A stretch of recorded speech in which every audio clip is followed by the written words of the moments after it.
This is My Village Experience. I'm your host, Mesa Saw. Welcome.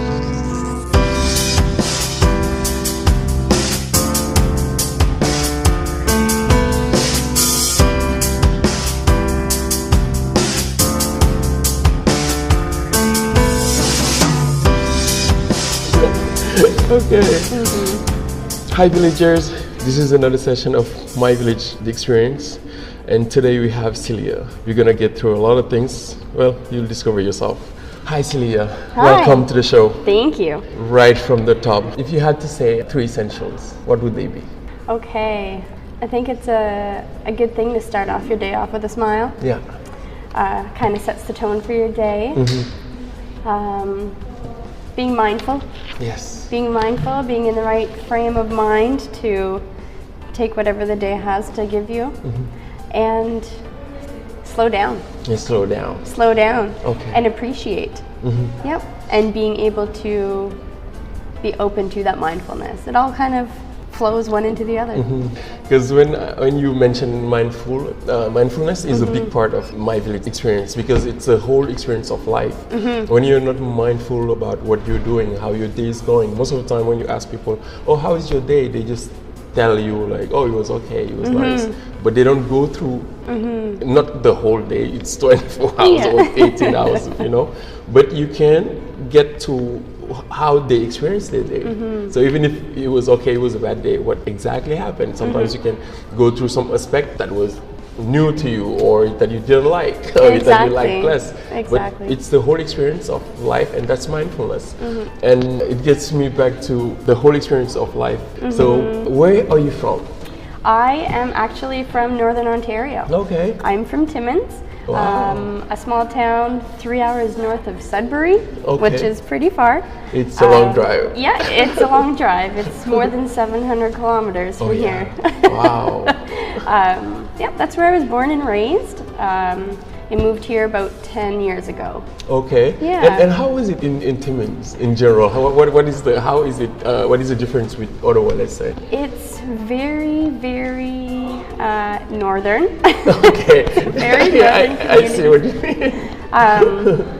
It's actually, I like Ottawa so much because it reminds me so much of home. Yes.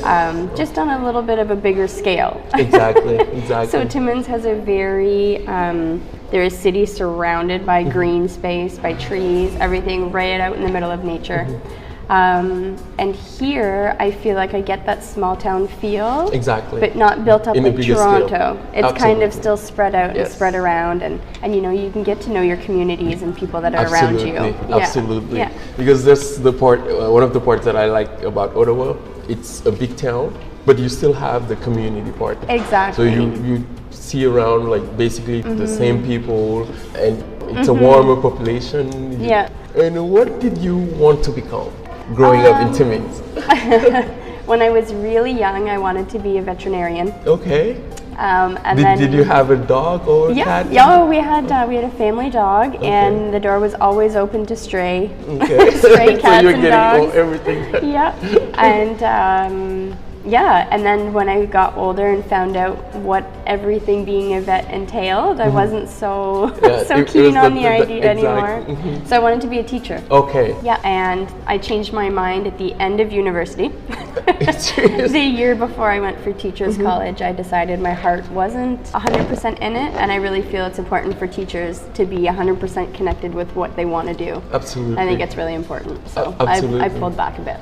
But what about being a teacher? What about teaching? Did you, a person in your family, what influenced you like going into? I think it was probably 2 different things. So one thing would be, coming from a small town, you don't really get to see all the jobs that are out there. Yeah, There's absolutely. So many jobs that so you would never think of when you're 16 years old, right? You think lawyer, police officer, teacher, the things that you hear most. Exactly. And when you're from a small town, you don't really see outside of that. Yeah. You don't have those opportunities. So it was partially that, and since a young age, I've just really enjoyed helping people learn. Yeah. So in my in my small town mind, I thought teaching would be that avenue. Yeah. Not thinking that there are multiple different avenues where you can still help people learn and acquire new knowledge. There's so many other different avenues that can still happen. Yeah. And is it one of the reasons maybe in part you're working at the library? 100%. 100%. Oh yeah, for sure. Because you're right there, the knowledge, like you wake up, it's so exciting. Like, when you told me that, I had even much more questions because I was like, that should be something because you have like all these books around you. Yeah. I love the smell of books. Sure, because you see a lot of interesting things like every single day. So many different things, and libraries are just such a massive portal now for information that's not just restricted to books. And what were your goals when you were, not only when you went, because you actually did go through being a teacher, but afterwards, as you say, it is not just about sharing, but as they say, sharing is caring. So when you are in that environment of learning the whole time and wanting to share that knowledge, it can only give something like Happy Ottawa, and which is the whole subject. So what was first? What came first in your mind about Happy Ottawa? Actually, it kind of started with a girlfriend of mine from back in high school. We hadn't seen each other in over a decade, and she was coming to Ottawa, and she sent me a message. We ended up getting together. We went for a skate on the canal, and we caught up and we spoke for 2 hours while we just skated. And during our conversation, she was telling me about Happy Toronto. And she's living in Toronto right now. So how she's been going down on random days with not really knowing where it was going to bring her, but with grabbing a piece of chalk, going outside. Okay. And she would leave a message and sign it with the hashtag Happy Toronto down near the harbour front in Toronto. Okay. And then she would post it on her Instagram. And that's kind of, she was telling me that. And as she was telling me at that point in my life, I was kind of not at a crossroads, but I was feeling pretty stagnant. Okay. There was something that that you needed to find something out. needed to happen, but I didn't know that it was going to. And so when she was telling me about this, the wheels started turning. I went, that's something that I could really take and run with. Absolutely. And I just kind of took the idea and went. Right from the get-go, I decided, I'm going to give this thing its own Instagram account. I'm going to see how much Ottawa needs this. Yeah, exactly. So I figured, if it was a flop, it's a flop, and no harm, no foul. Exactly. So. You have nothing to lose either way. Exactly. Because you were sharing knowledge, you were inspiring people, and this is all part of that, of spark the mind. Because right now I feel in a way that the internet, rather than being a tool that gets us, learning much more about this world and much more about all the subjects that we're interested in, it has become this trap where we much more loses our time without no inspiration whatsoever, much more about laughing, stuff like that. Okay, it's great, we all watch all those stuff, but spending a whole hour or the whole day just checking about what someone else is doing in his or her life somewhere else. Exactly. That was not the goal. It was much more to learn about, to have much more resources, but to transform where you are. That's why I call it my village, but it can be Ottawa, Toronto, Senegal. It can be anywhere in the world, because it's all about the human experience, and we get to share. We get to share and exchange. Exactly. And when I saw Happy Ottawa, I'm like, this is so great. I would just, because right now, like you have those a lot of quotes that go around the internet, quotes and all the time. But when you see it like outside, when you walk and see it, you're like, it's not the same anymore. It's not just on your phone. Okay, it's beautiful on your phone and stuff. But when you see it out there, it has this connection with you. It creates a connection. Exactly. It's not just a picture or something that is on your phone. Exactly. You can touch it, as you say, with the chalk. Because when I saw your video on CBC, I think, CTV, you said one chalk at a time, one chalk and one message at a time, and I was okay.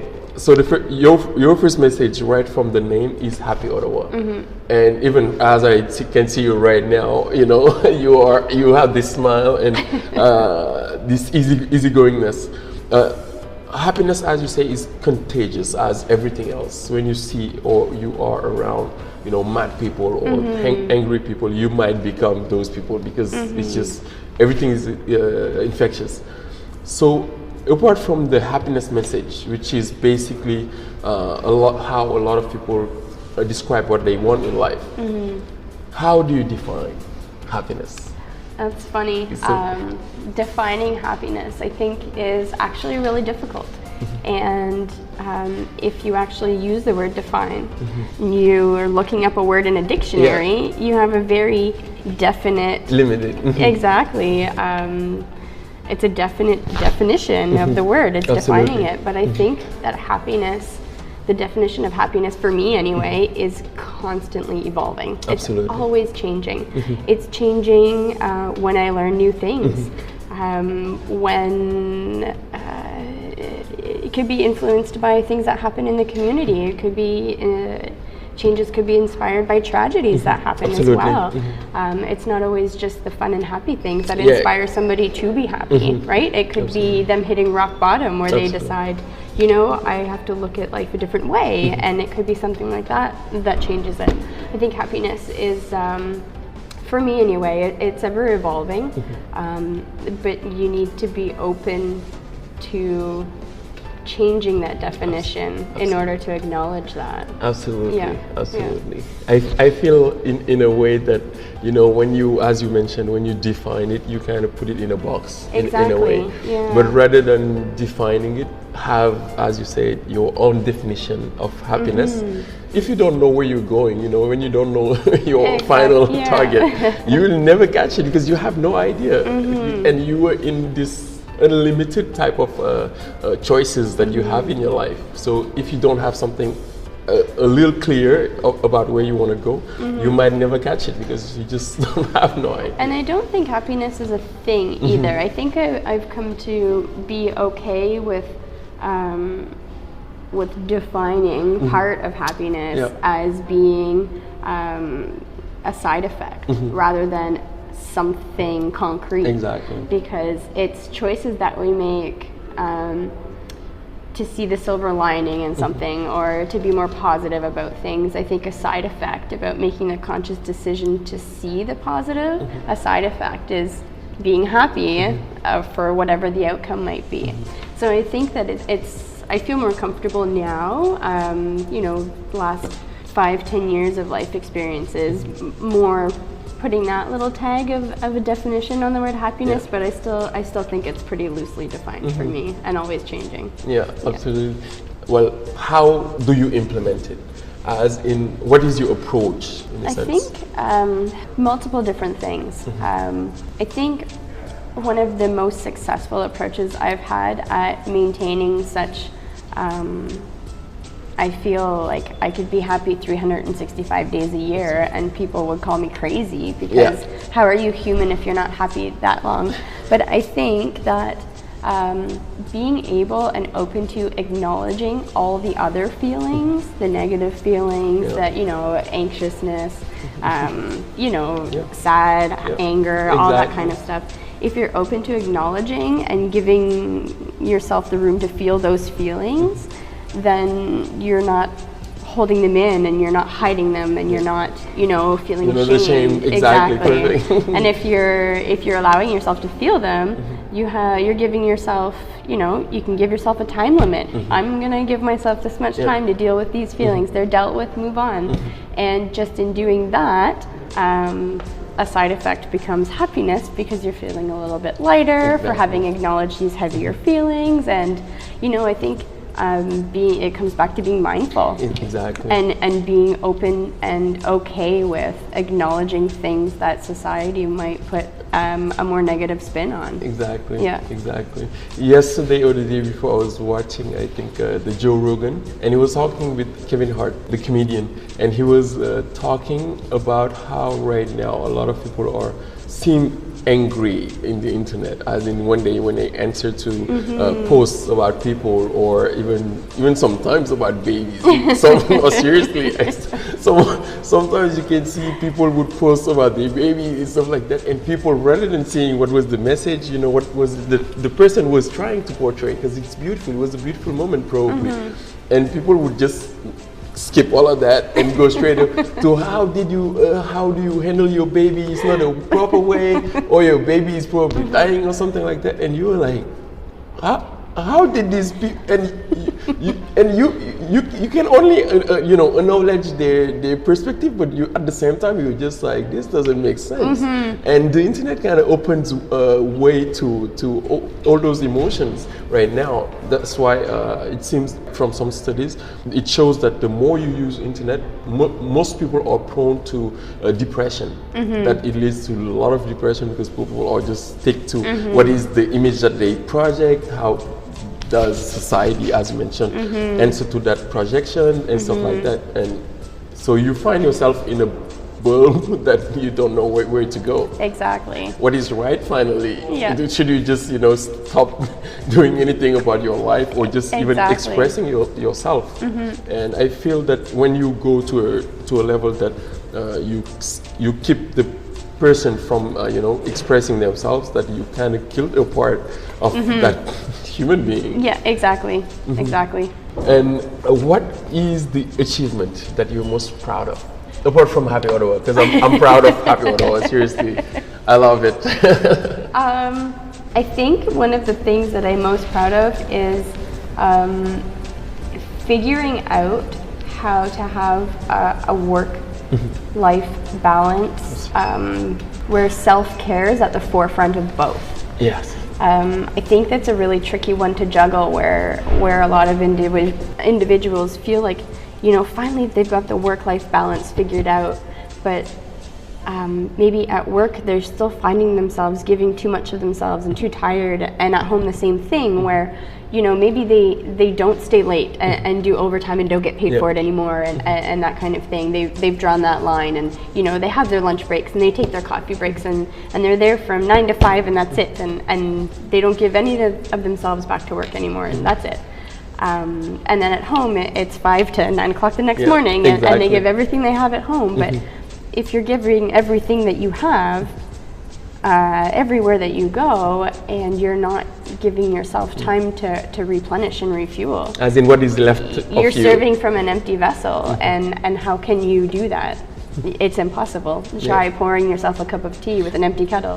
It's not going to work. It's never going to work. So I think I finally managed to figure that out, and not feel guilty absolutely for wanting to follow passion and do things that embody self-care.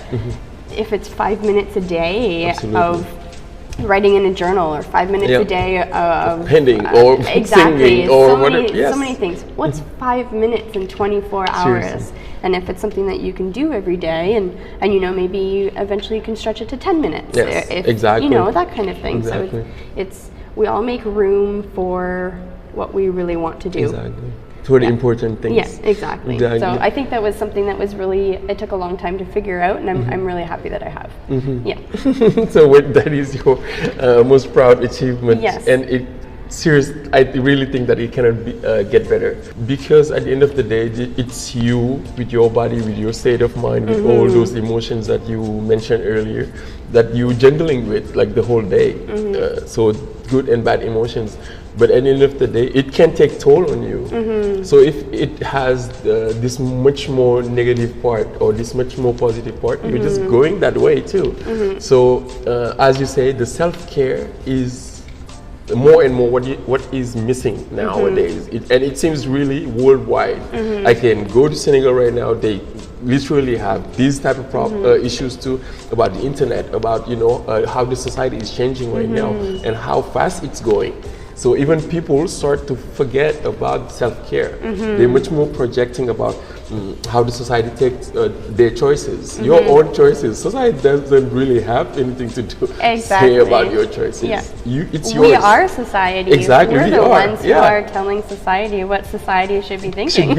Exactly. That's why sometimes when people talk a lot about science, it's like you kind of forget it's us. It's us people. It's not the animals. It's not the dogs or stuff like that. Exactly. It's us human. Yeah. We put that together and we call it society. Exactly. So as a society, we need to think or be serious about where we want it to go, not just leave it to, the internet.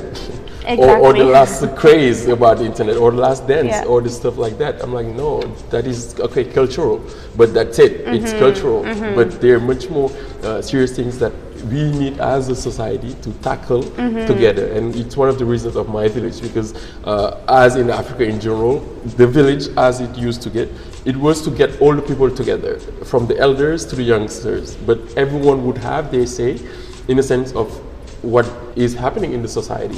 When you listen to them, you know, oh, what is wrong right now? What did even the elders did wrong? That they had that great mind and stuff like that. But these people still have their own minds too. So they see it from different perspectives.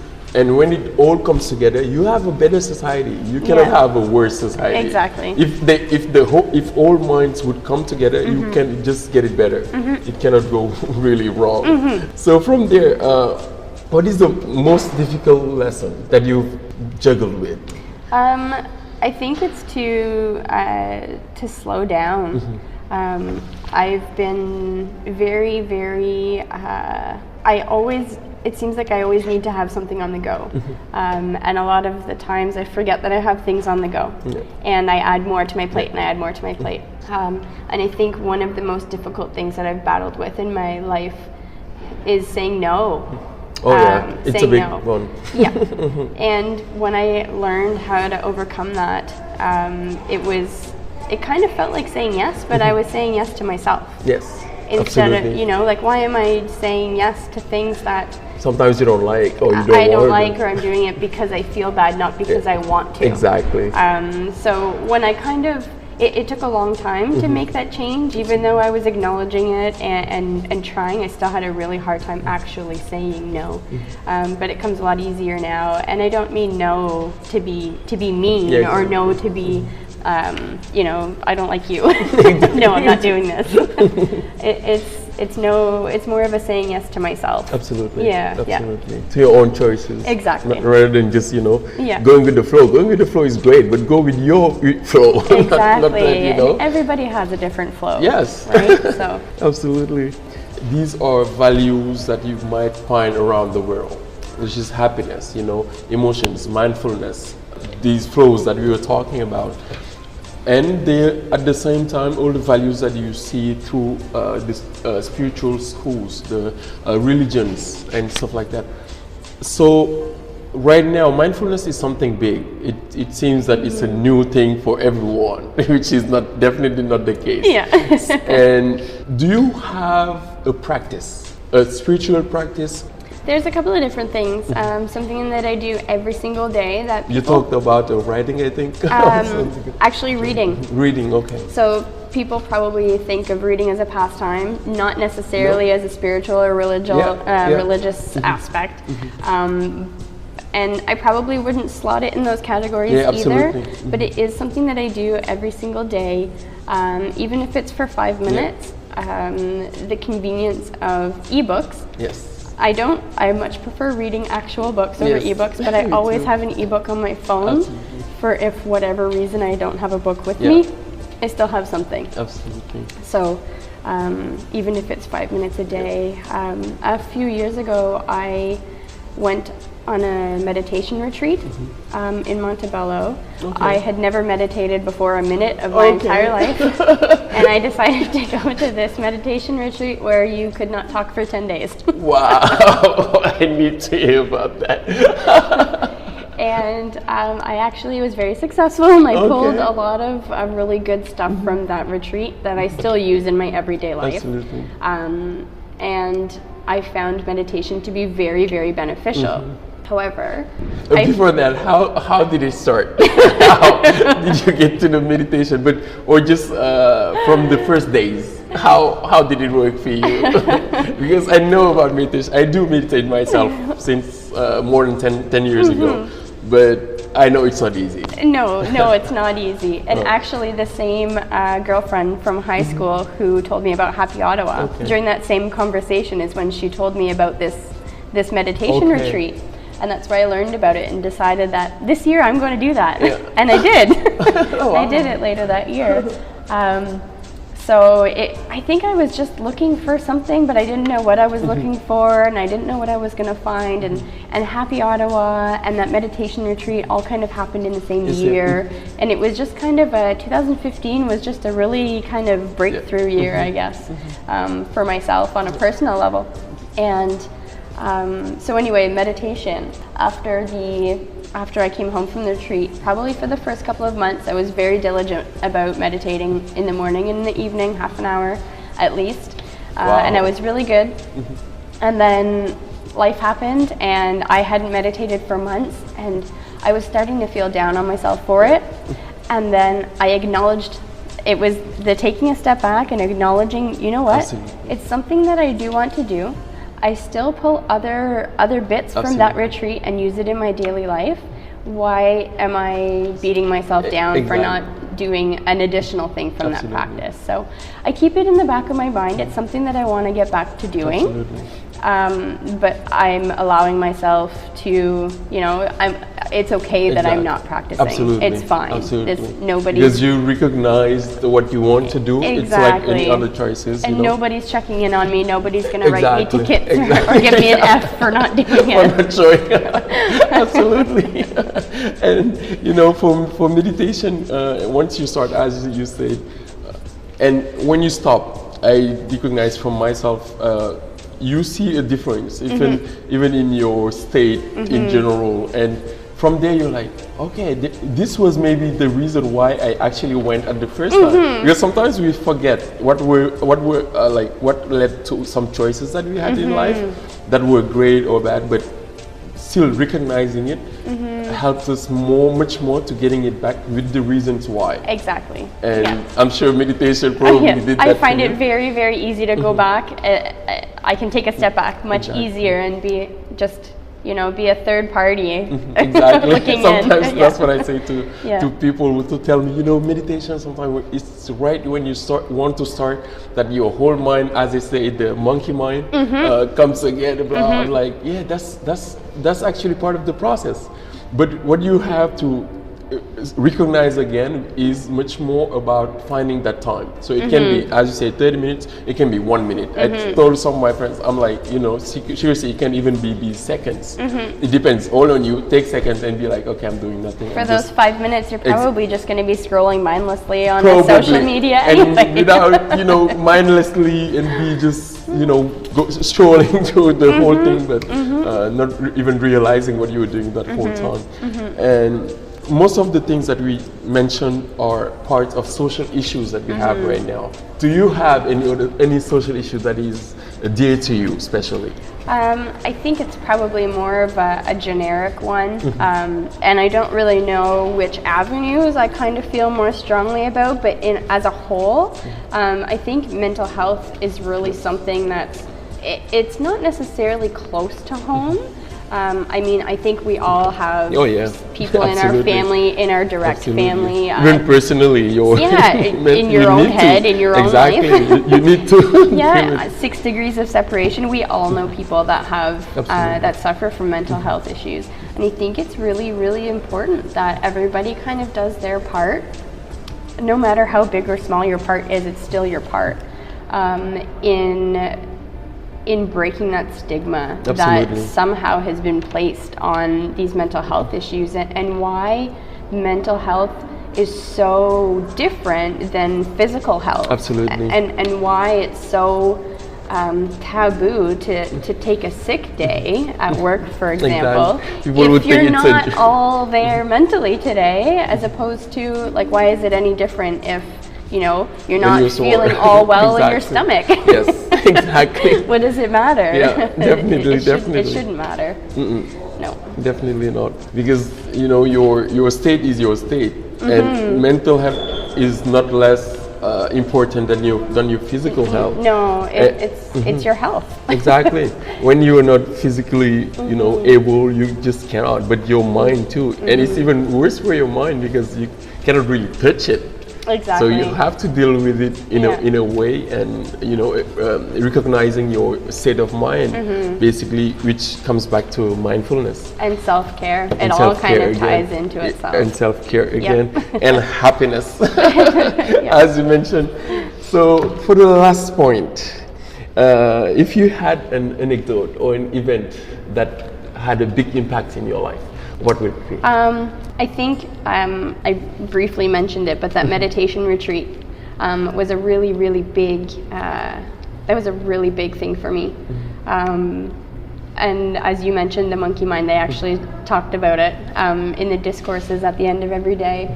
But just actually acknowledging how our brains are really like monkey minds. Yes. And you're just swinging from branch to branch to branch. And I'm sure we've all had these conversations where you're telling someone, oh man, like I just thought all of this in a second and a half, and you're trying to tell them 17 different sentences that you just thought of how you got from, point A to point B, and you're like, oh, how did that connect even? Like, what made me think of that? And you go back and you're like, how did these things connect? And so acknowledging that that's how we think on the first day that I was there, compared to the last day when I was not thinking of anything but breathing in and breathing out. Absolutely. I think it was really, really impactful. And the fact that it's 4 years later and I still talk about it, and I still pull things from that on a daily basis in my everyday life, I think just speaks to how profoundly it affected me. There was that, and then another one of the big, I've had a few big things that have happened in my life, maybe not compared to other people's lives, but and I think that every one of those were kind of stepping stones to get to where I am today, even though not knowing at the time that they would have such a big impact. Absolutely. It's only on looking back where you think, you're like, actually, this kind of veered me in this direction, and this kind of brought me here, and being able to just look back and pull from those things and seeing how I got to where I am today, it's incredible. And the support that I have around me, my husband, my family, my friends, they're always just, keep doing what you're doing. Exactly, and pushing you and pushing you more. Yeah. And I'm sure a lot of people would pull a lot of things about this session, because you've mentioned a lot about how you approach mindfulness, about even happiness, and all those definitions. And I'm sure that from that point on, as you said, we can really think about things much more, pulling, as you mentioned, lessons from them. It can be right now, it can be anytime, but the whole life experience is about experiences. Exactly. And basically things to learn in every day. And I think it's really important too, is to have some kind of accountability. So if you're wanting to, something that I practiced a few years back, I came across this challenge online somewhere, and it was called the 100 Happy Days Challenge. Okay. And I thought, oh my God, who can be happy for 100 days? And well, it turns out I can be happy for 100 days. Absolutely. It's not a problem. So what the challenge was it's a social media challenge. I think the main platform they used was Instagram. So on my personal account, I, along with one of my girlfriends, we decided to do this challenge. So you post a photo every day for 100 days of something that brought happiness to your life that day. And after I did that first 100 days, it really helped me to slow down. And you know what? If you really look hard enough, no matter how crappy of a day you're having, there is always something to be grateful for. Absolutely. There's always something that can put a smile on your face. Absolutely. And it might not be someone, it might not be something tangible, it might be a memory, which is hard to take a photograph of a memory. Which is great. Thank God. It was a really, really good challenge, and a couple of years later I thought, it'd be fun to do it again. I'm going to increase my challenge. And so I decided to do a 365 happy day challenge. Wow. So I posted a picture every day for a year. And that was a couple of years ago. And about a month ago, I started it again. Wow. So I think accountability in that part, where I'm kind of holding myself accountable to wanting to see the positive side of things, or you know, like the silver lining on a crappy day, that kind of thing, where I'm pushing myself to do that. And this is where social media, I find, is a really good platform for things like this. Exactly. Where, you know, maybe you can reach much more. Exactly. Maybe I have friends and family that weren't having a good day, and seeing me being happy, or someone in Sao Paulo or somewhere. Exactly, you know? exactly. And I think that was what something that I really wanted to get out of Happy Ottawa was to just be able to not only reach the people in Ottawa, which I guess basically is but it is on a social media platform. So in doing so, if it inspires people to pick up that hashtag and throw in Happy San Diego, if that's what they want to do, then you know, that would be great. That would be great. I think it would. I hope it sparks something somewhere for somebody. Probably. So people, you heard that. That is the challenge. And Celia just challenged everyone from Ottawa to Sao Paulo to San Diego or anywhere in the world. You heard that. So from that beautiful and happy point, thank you, Celia. No problem. Thank you for having me. Thank you. Thank you for listening. Please share, subscribe, and review. Also, you can follow us on Instagram, Facebook, or Twitter. And until next time, never forget, you're as unique as the universe. Peace be with you.